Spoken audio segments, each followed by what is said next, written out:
Bob Brooks did not allow his daughters on San Miguel Island. It was too rough, it was too rugged. He said, no, it's no place for kids. I can't be babysitting you if I'm working. Every year they had to tear down and build the dock. And my father slipped and fell on this rusty metal object and impaled his... right up his...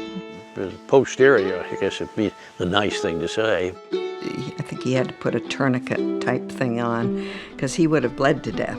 They put him on a sled and dragged him up to the house, and I think they both fortified themselves with a lot of alcohol. He used a woolsack needle. A big 4-incher. Herbie sewed up Daddy with a fishing line.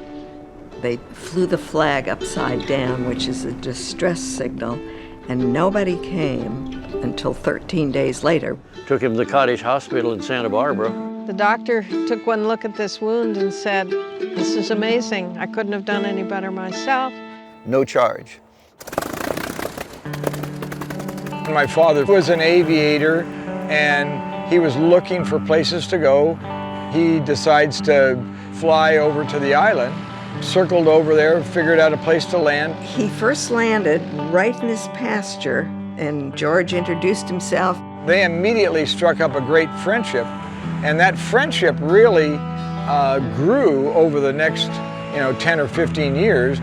He also gave them an opportunity to come to the mainland. He would land at his mother's estate. It was called Bonnymead, and that was so special to get to fly in his plane rather than take a fishing boat over in rough water and get seasick. So when the family came to town, it was not only a big deal for the family, but for reporters wanting to look at these people to see if they looked different. Were they wild children? What types of children were these that were growing up on this isolated island? Well, Life magazine dubbed us having the smallest schoolhouse in the world, and called us Swiss Family Lester. News photographers would follow us up and down State Street. We got to go to the toy store, and I was really awed by all these different things you could look at. And I thought you could just take.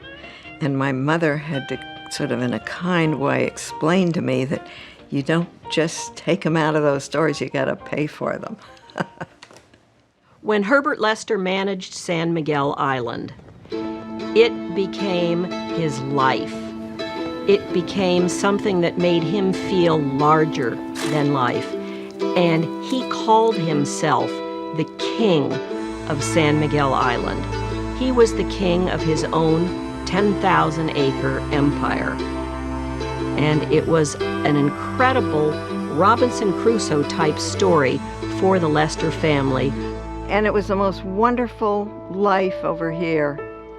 And I'm just so sorry that we had to leave so abruptly. As World War II geared up and the military started increasing its presence, things took a dramatic turn. The Navy boys were about 18 or 19 or 20 years old. They were very young. And he was king of the island, and they kind of ridiculed him. My dad really, with all his guns that he had, he felt he could certainly take care of the island himself. Shortly after that, my father suffered a very serious hand accident. I'm not a psychiatrist, but I see him and portray him as manic depressive. And inevitably, he had his crash when World War II came along and he was threatened with eviction from the place that was his soul and his heart. Mr. Brooks asked if I would like to go to the island. And so we headed out. I was sicker than hell on that boat. I was a weak puppy when we got offshore. And that was the night that we had to go hunt for Herbie. He knew that the boat was expected that day, and he would have gone down to meet the boat when the whistle blew. And when we got there, why, there was nobody to meet us. Herbie wasn't around. My mother later thought things over, and she went to the safe because that's where all our important letters were kept. And she found it. When I woke up the next morning, I could tell something horrible had happened just seeing my mother in the kitchen. He waited until he saw the ship coming in and Bob Brooks was aboard, because he knew that Mr. Brooks would take care of everything. But he feared he was going blind due to the effects of the sulfur drug they had given him to ward off infection, compounded by his fear that we might have to move from the island. I believe led to him choosing to end his own life. When my father died, I was totally shattered by that. I was extremely close to him. In the letter he wrote how he loved us, and I personally feel he knew we eventually would be okay. We would leave the island, and he was a very unselfish man. It was terribly tragic, and it was a very difficult time for the Lester family.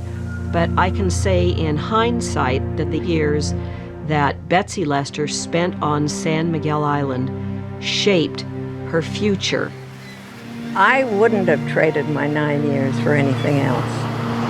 I felt I was very fortunate to have this opportunity. These are the words from my mother's book. He created a life and a world for himself and for us on San Miguel. It is all buried as he is buried out there, but not alone. Now that I am an old woman, I am glad I had the privilege of sharing it all. For in his imagination, we dwelt on our island paradise, the king and the queen, and the two little princesses. We are all still there in spirit. For those who seek us, those who have the skill to dream of what it must have been.